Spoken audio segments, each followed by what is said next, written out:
first question. The first step, we can use the elimination method to get the value of x. After we get the value of x, we substitute the value of x into one of the known equations to get the value of y. In the end, we get the value of x, which is 5, and the value of y, which is 2. For the second question, we can consider the apple as A and the banana is B, and we can put them into an equation. To solve it, we can use the same method as the first question, namely substitution elimination, and we will get the final result, which is A equals 0.3 and B equals 0.25. Next, for the first image, as we know that the total angle of triangle is equal to 180, then we can write it as equation 1 plus equation 2 plus equation 3 equals 180.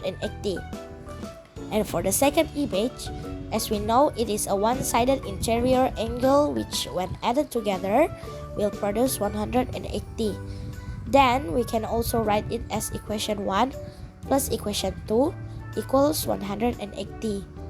After getting two new equations from the method above, then we will use the substitution and elimination methods again to get the values of x and y.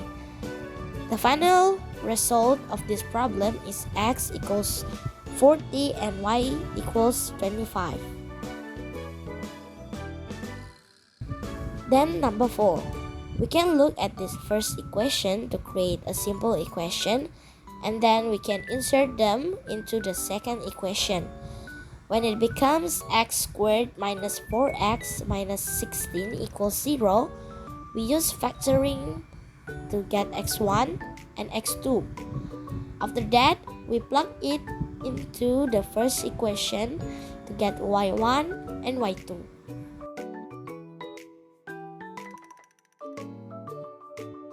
After that, for number 5, we can use the same method as the previous number and get the final result, which is x1, x2, and y1 and y2.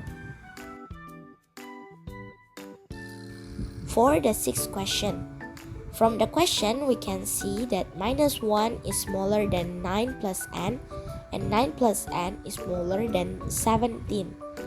Then we move the 9 to the right and left. Because 9 is plus, then when it's moved, it changed to minus. Finally, we know that n is between minus 10 and 8.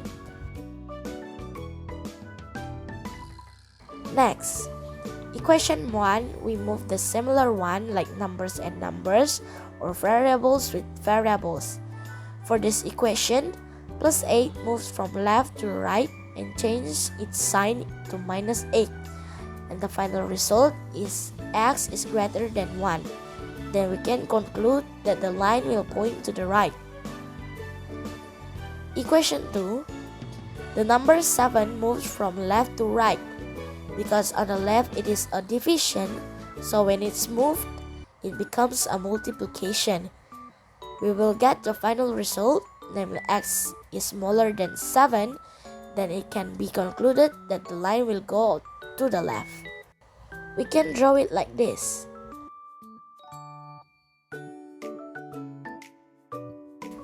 Furthermore, we can use the same method as the previous number, namely moving similar sections.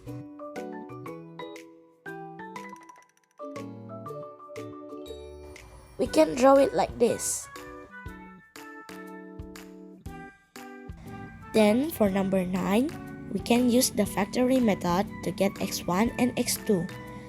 Then, because the sign of the equation is greater than 0, then we have to take the positive part. Therefore, we have to test a point first. Here, I take the number 0 to test. After testing, do not expect the number, you just take the sign. Here is positive, then we can assume the number above minus 2 is positive. Generally, the sign always alternates, so we can conclude that the number below minus 2.5 is also positive. We can draw it like the picture above. And the result of the solution is x is less than minus 2.5 combined with x is less than minus 2. Last number. Here we are asked to find the maximum and minimum values of the given equation. From the first equation, we will get 1 point, namely x equals 0 and y equals 4. From the second equation, we will get the second point, namely x equals 6 and y equals 0. And from the last equation, we will get the third point, namely x equals 0 and y equals minus 6. The next step is testing the point. The point that can be tested is a point that is not passed by the line at all. And also, if the question is correct, then it will be shaded away from the test point. While if it's wrong, then it will be shaded closer to the test point. Here I take 1.1. And because the statement is all correct, then all the lines will be shaded away from the test point. We can see the picture above. And because the only area that is shady is the one in the middle, then that is the solution area. Not until there, this is the last step. We will find the maximum and minimum values. After being calculated, then we will get the maximum value which is at point B and the minimum value is at point C.